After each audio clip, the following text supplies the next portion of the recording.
Je suis Sabine de Cap Métier Nouvelle-Aquitaine. Merci de nous avoir rejoints pour ce C'est mon job carrossier consacré au métier de l'automobile. Pour nous parler de ces métiers, nous accueillerons trois invités. On interviewera donc un jeune alternant, un gestionnaire d'atelier et une conseillère d'un CFA.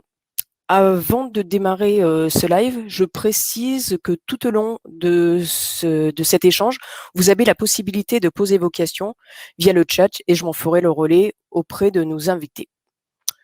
Nous pouvons commencer ce C'est mon job et je vais accueillir notre premier invité, Clément. Clément, bonjour. Bonjour, enchanté. Enchanté. Alors, Clément, question toute simple, est-ce que tu peux nous présenter ton métier et nous dire comment tu l'as découvert déjà? Mon métier, c'est carrossier peintre. Donc, le but, c'est de redresser, réparer les voitures accidentées. Donc, j'ai découvert ce métier depuis tout petit parce que mon père, il est carrossier peintre aussi. Donc, c'est lui qui m'a mis dans ce monde-là. Donc, depuis tout petit, je fais de la carrosserie. Donc, voilà. C'est comme les sportifs quand ils suivent les parents sur les terrains de sport. Toi, tu regardais ce que faisait ton papa et ça t'a donné envie, en fait. Voilà, ouais, c'est ça qui m'a C'est donné ça. envie de faire ce métier. D'accord. Est-ce que tu peux nous en dire un peu plus sur tes activités, nous parler par exemple une de tes journées, comment ça se déroule en entreprise? Je vais avoir du redressage, par exemple un élément qui est enfoncé ou quoi. Faut que je le remette à niveau, comme d'origine. Donc il y a du redressage, il y a des réparations plastiques, il y a du vitrage aussi, il y a plein de sortes de réparations différentes. Et après il y a la peinture qui vient avec. Donc c'est plutôt des journées, ça peut être différent. D'accord. Alors quand tu dis qu'il vient avec, qu'il vient après, c'est-à-dire qu'on Oui, met déjà bord en état et la finition, ça va être la peinture.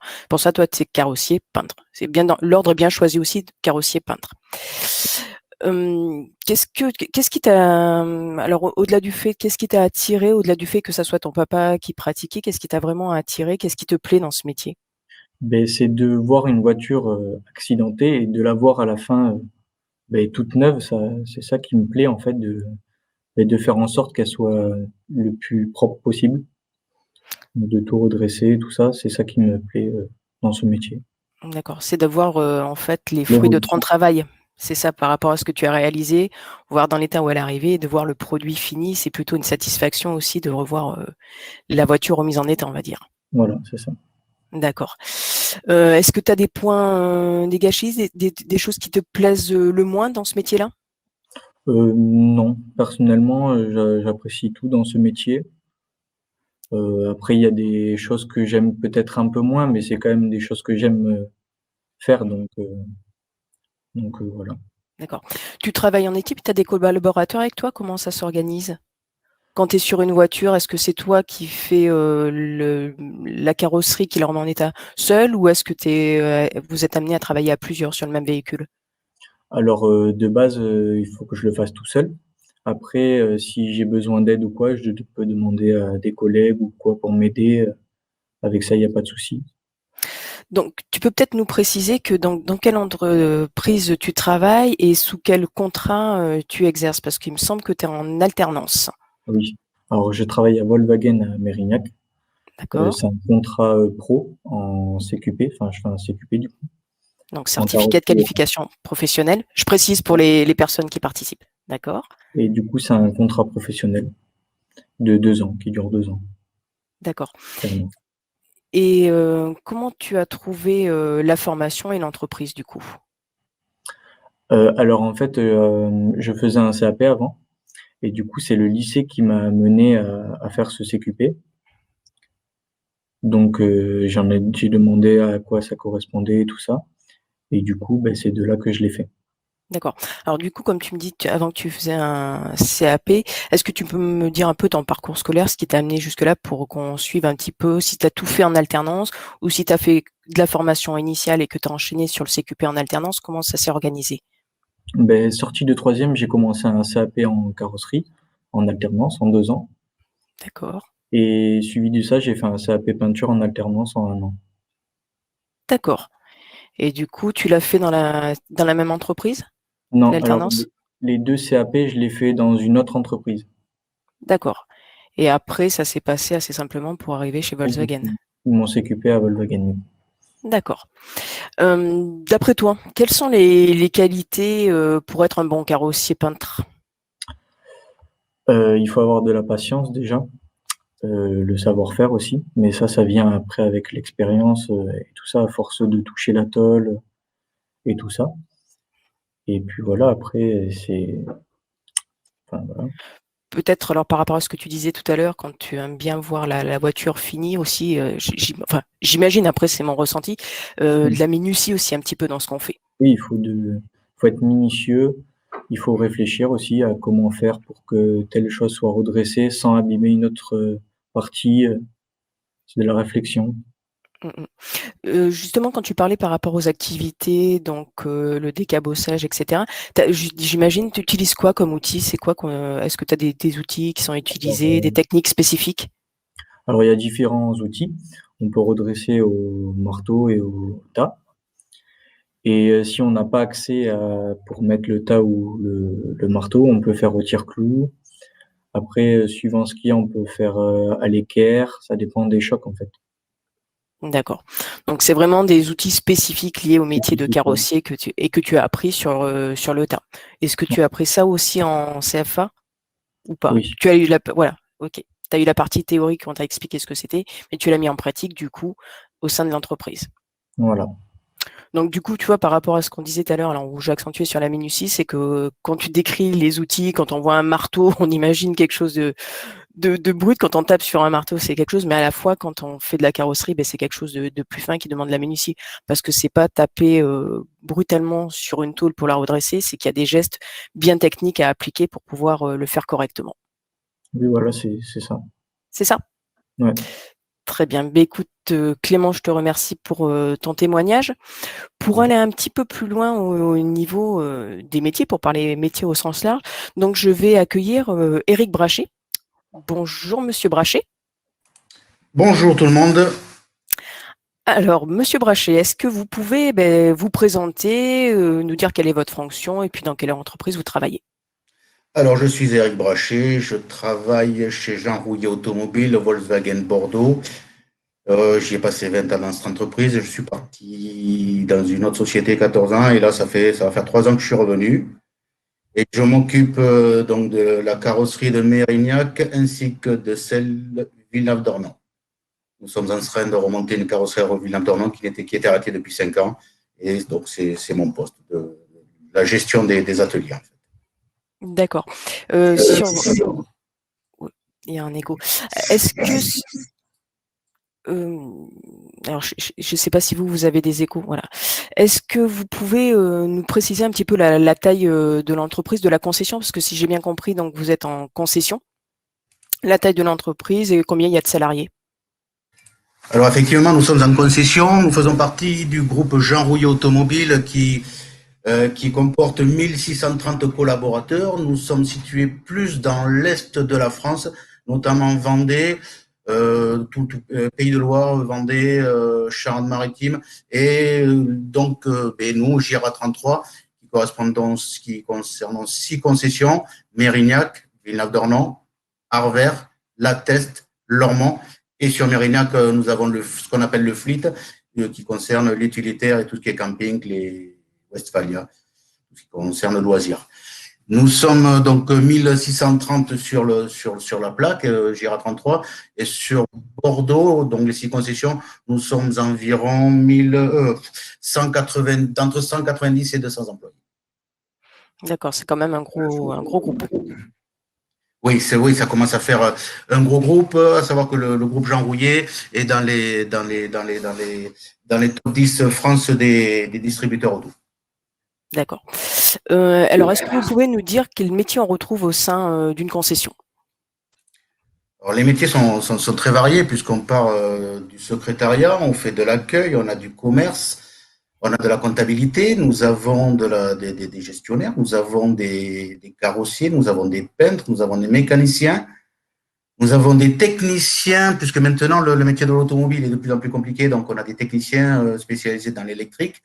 Nous avons, pour faire court, on a des gestionnaires garantis, on a une cellule garantie attachée donc à Mérignac, Qu'est-ce qu'on a? On a du marketing, donc, ça fait une pléiade de métiers qui sont relativement très importants.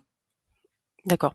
Et vous, en tant que gestionnaire d'atelier, vous êtes en charge comment ça s'organise? Qu'est-ce que vous êtes en charge de faire par rapport? Alors, moi, alors gestionnaire, c'est une notion que je découvre.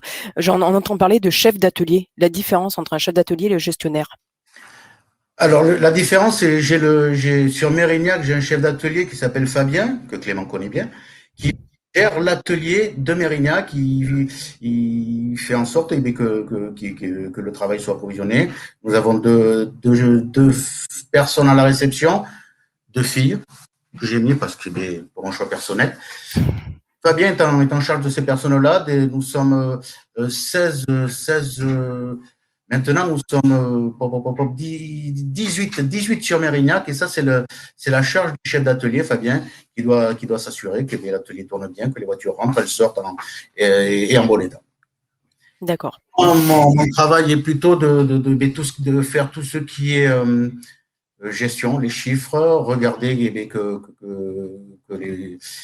tout soit bien, que tout se déroule bien. Je suis en charge aussi de l'administratif et de recrutement. C'est moi qui recrute pour les deux sites. Du coup, on va rentrer sur la notion de recrutement. Alors, du coup, sur quel métier vous êtes amené à recruter? Quels sont les profils que vous recherchez?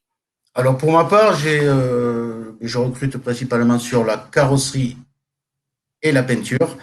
Les profils, je n'ai pas de profil spécifique. Ce que je demande, ce sont des personnes qui soient volontaires, qui soient minutieux et qui aient envie de travailler. Après, je ne demande pas de personnes qui aient 10 ans d'études, c'est pas mon problème. Je ne leur demande pas de faire des dissertations, je leur demande qu'ils soient autonomes et qu'ils soient minutieux, qu'ils aiment leur travail. Je n'ai pas de profil particulier. D'accord. Donc avec, oui, des qualités, certaines et quelques compétences, j'imagine aussi pour arriver sur ces métiers-là, parce que ça demande quand même une technicité particulière. Oui, effectivement, ce sont des véhicules qui sont de plus en plus compliqués à réparer, où on se sert de plus en plus des ordinateurs, de produits informatiques et électroniques. Donc oui, j'ai deux profils de personnes où effectivement j'ai un besoin de personnes qualifiées, et dans ces cas-là, oui, mais je vais demander à des personnes qui ont 30-35 ans de venir, ou alors après, oui, je recrute des jeunes aussi parce qu'il faut les aider à rentrer dans ce métier. Et on en a besoin. Donc oui, je recrute des jeunes aussi. Là, j'en ai les deux derniers. J'ai trois jeunes qui sont arrivés. Et du coup, qu'est-ce que vous aimez retrouver donc chez un collaborateur jeune ou moins jeune? Mais alors, en l'occurrence les jeunes, puisque vous abordez le sujet sur les jeunes. Ce que j'aime retrouver, c'est la bonne humeur, l'entente et la convivialité. Après, quelqu'un n'est pas forcément bon de suite, mais ce que je veux avant tout, c'est qu'il soit bien dans son travail et qu'il travaille en harmonie tous ensemble. Plus on est bien dans un atelier, et mieux le travail est fait. Et plus on vient avec de la joie et de la bonne humeur. Donc, en priorité, oui, c'est le bien-être que je recherche. D'accord. Petite question, vous en avez parlé, enfin sur les deux autres métiers liés à la concession, les métiers plus transverses, vous avez parlé de secrétariat les femmes. Est-ce qu'au niveau, par exemple, des ateliers, au niveau du SAV, tout ce qui est atelier, est-ce que il y a des femmes? Est-ce que vous recrutez beaucoup de femmes ou est-ce que c'est toujours, ça fait toujours partie des métiers dits d'hommes? Alors, malheureusement, non, on ne recrute pas beaucoup de femmes dans les ateliers pour la simple et bonne raison, c'est qu'on n'a pas de demande. On n'a pas de personnes qui viennent se proposer, mais si, oui, moi, si j'ai une femme qui vient se proposer, oui, je prends si j'ai besoin, oui. Et puis avec plaisir, Du coup, Ma collègue prendra des femmes s'il y en a. d'accord. Du coup, alors est-ce que ça serait un bon moyen? Est-ce que vous accueillez déjà des stagiaires pour découvrir les métiers là? Et peut-être en faisant une promotion un peu plus auprès des femmes, est-ce que déjà vous accueillez des stagiaires, alors que ce soit des jeunes ou des personnes qui souhaiteraient se reconvertir? Alors oui, nous accueillons des stagiaires, bien sûr, pour leur faire connaître notre travail. Et après, qu'elles soient hommes, ou femmes, oui, on accueillera les stagiaires. Après, pour les reconversions, c'est un peu plus compliqué. Il faut savoir ce que veulent les personnes.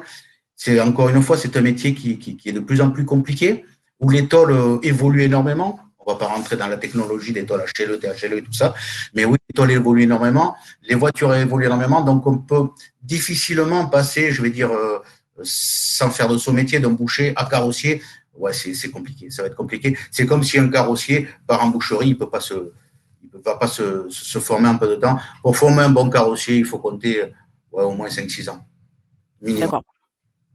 D'accord, mais ça n'empêche pas que si une personne, alors je reprends votre exemple de boucher, souhaite évoluer vers ce métier, par exemple de carrossier, il puisse faire un stage d'immersion pour voir ce qu'est le métier, aller faire sa formation et revenir vers vous après.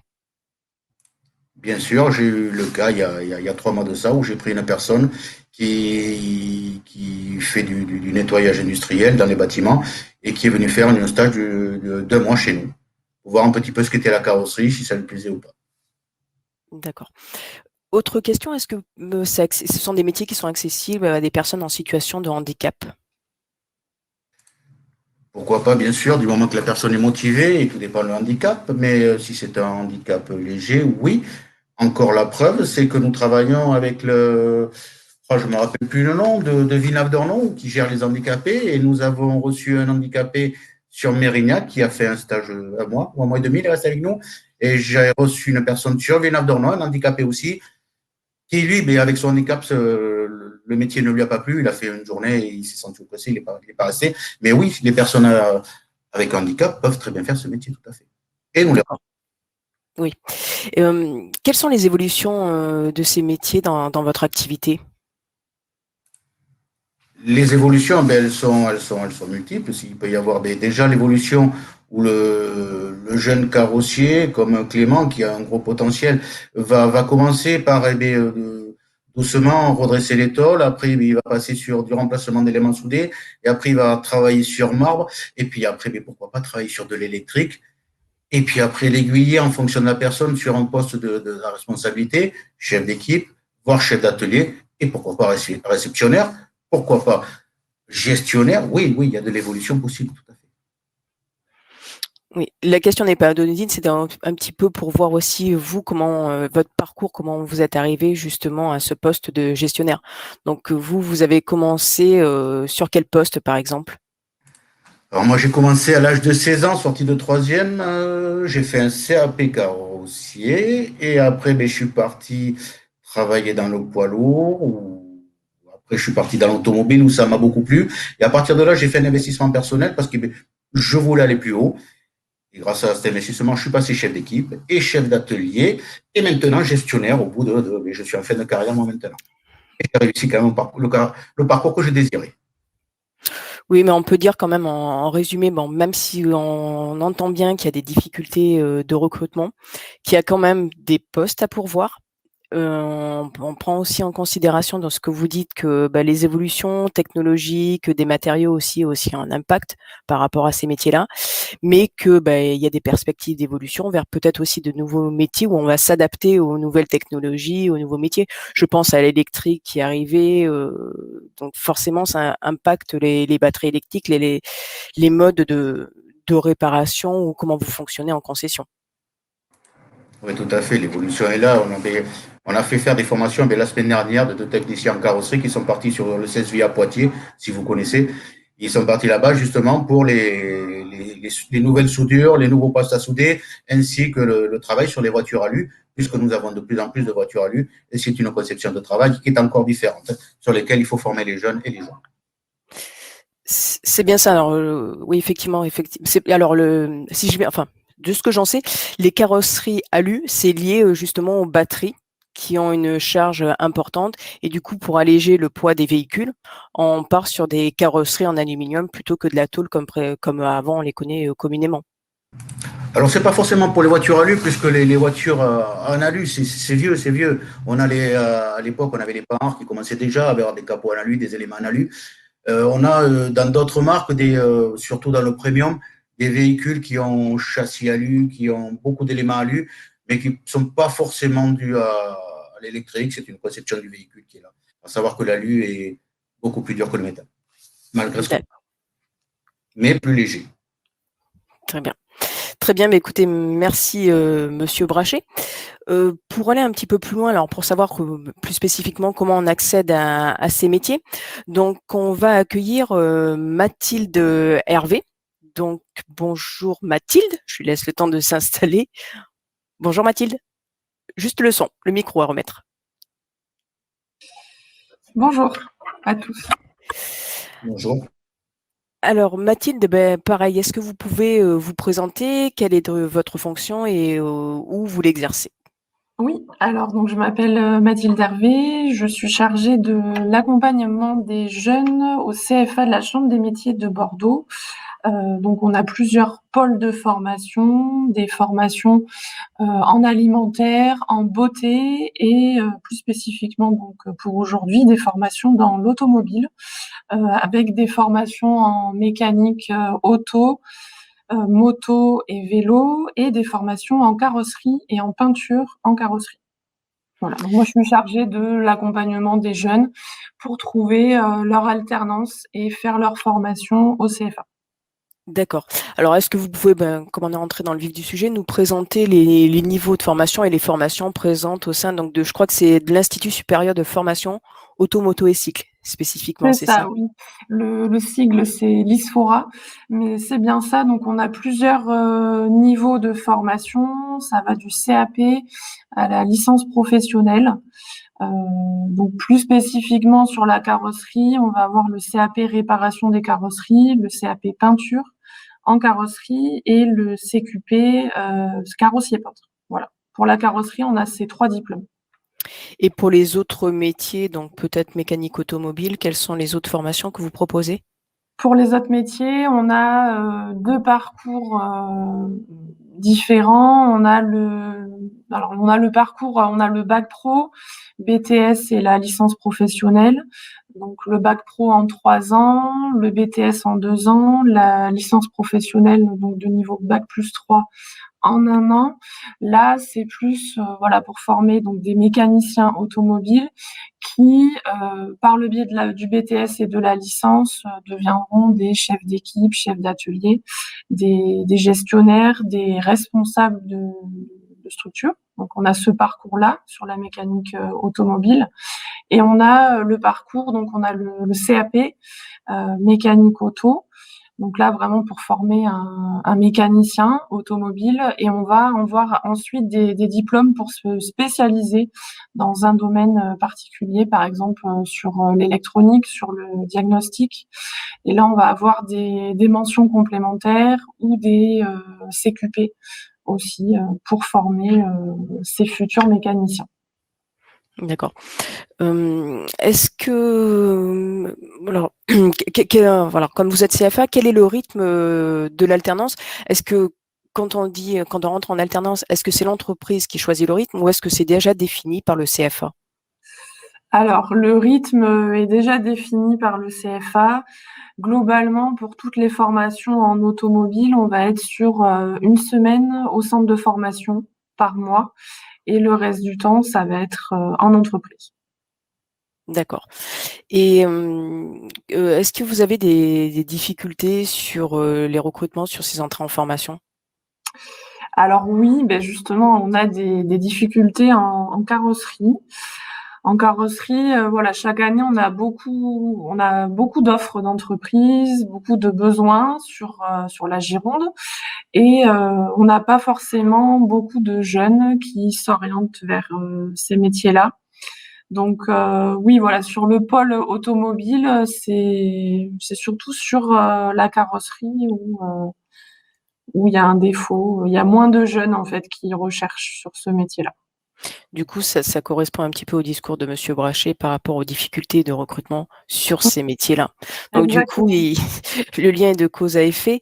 Même question, j'imagine que la tendance va être la même sur la répartition femmes-hommes sur les entrées en formation. Alors plutôt plus carrossier, même mécanique, enfin automobile en règle générale. Quelle est la proportion? Alors la proportion, je l'ai pas en tête, mais des profils féminins en automobile, il y en a peu, il y en a quelques-uns chaque année par diplôme. Après, c'est des profils qui sont quand même recherchés par les entreprises. Il y a beaucoup d'entreprises qui apprécient ces profils parce que voilà, c'est des personnes qui sont minutieuses, qui sont assez précises dans leur travail. Donc, c'est des profils recherchés en mécanique automobile et en carrosserie aussi. Je pense que c'est des profils recherchés, mais on en a moins en carrosserie. En tout cas, on a moins de femmes au CFA. Du coup, ça pourrait être des métiers aussi qui correspondent aux femmes, justement. S'il y a des femmes qui sont intéressées, qui ont le goût de l'esthétisme, de la minutie, bah, c'est aussi à travers ces métiers-là qu'on peut l'exprimer, hein, je Ah oui, pense. bien sûr, si enfin, nous, on n'est pas du tout fermés et même les entreprises, hein, s'il y a des femmes qui se présentent, et qui souhaitent faire ce métier-là, il y aura pas de souci, pour l'entrée en formation. Et au contraire, donc le discours de Monsieur Brachet disait effectivement, s'il y a des femmes, nous on est preneurs. Oui, On bien sûr. l'entend de plus en plus, hein. Après, voilà, il y a toujours une image des métiers où on a une représentation aussi des métiers. Parce que voilà, quand on parle de carrossier, hein, ce que je disais tout à l'heure, on imagine une certaine image du métier avec un marteau, on tape. Mais tout ça, Mmh. mais pas du tout. Donc du coup, oui, aller se rendre compte de ce que c'est ce métier-là et d'en faire son métier et puis de pouvoir évoluer, c'est plutôt positif. Et, Ouais. une dernière peut-être, enfin une dernière question, s'il y en a pas d'autres qui me viennent d'ici là ou s'il y en a pas d'autres qui nous sont posées. Si un jeune a des difficultés pour trouver un employeur, est-ce que vous l'accompagnez? Alors oui, bien sûr, au CFA, donc on a un service dédié, l'espace accueil orientation. Donc c'est le service où je travaille. Donc on est une équipe de conseillers et de développeurs de l'apprentissage. Donc les développeurs de l'apprentissage, pour faire rapidement, c'est les personnes qui vont collecter les offres dans les entreprises. Donc ils vont voilà dans les entreprises chercher le besoin de l'entreprise, collecter ces offres et ensuite nous les transmettre à nous pour qu'on puisse accompagner les jeunes sur leurs projets et leur remettre ces offres en fonction de leur secteur géographique. Donc s'il y a des personnes intéressées par la carrosserie aujourd'hui, elles peuvent nous contacter au CFA. Alors, là, on a parlé de métier de carrossier par rapport à l'expérience Mmh. de Clément, mais aussi c'est toutes les formations que vous proposez en lien de l'automobile, hein. C'est la même pratique.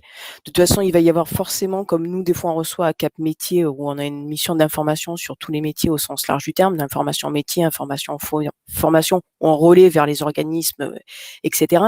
Mais du coup, j'ai perdu le fil de mon discours.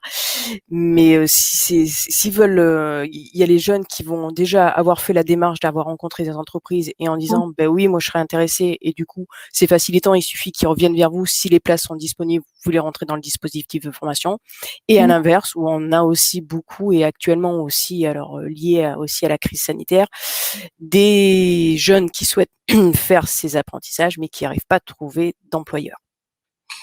Oui, alors là, bon, par rapport à ce que vous dites sur la crise sanitaire, il y a des employeurs, oui, qui peuvent être un peu plus frileux pour prendre des apprentis, bien sûr.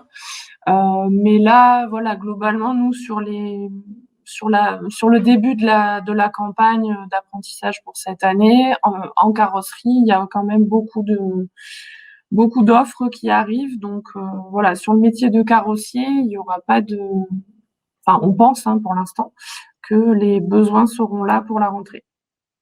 D'accord. Merci Mathilde. Est-ce que Monsieur Brachet ou Clément ou quelqu'un d'autre veut ajouter des informations complémentaires? Non, pour moi, c'est bon. Pour moi, c'est bon aussi. S'il y a des jeunes qui veulent venir nous rejoindre, venez nous voir. Nous sommes à vous accueillir. C'est ça. Donc pour conclure, effectivement, donc filles, garçons, n'hésitez pas à aller faire des stages de découverte en entreprise, d'aller rencontrer les entreprises, de contacter les organismes de formation pour découvrir tous ces métiers et voir les formations qui y mènent. Et pour clôturer tout ça, puisque nous n'avons pas de questions complémentaires, donc sachez qu'à Cap Métier, donc on peut vous informer sur les métiers et les formations, comme je disais tout à l'heure, en venant nous rencontrer sur nos sites donc de Limoges ou Pessac, ou en appelant le 0800 940 166 où une équipe de conseillers est là pour répondre à toutes vos questions en termes d'orientation, formation, métier. Maintenant que tout est dit, je vous remercie Clément, Mathilde et Monsieur Brachet de votre participation. Merci à tous ceux qui ont pris part à ce C'est mon job et je vous dis à bientôt. Je vous remercie. Au revoir. Merci, au revoir. Merci à vous tous. Au revoir et bonne journée.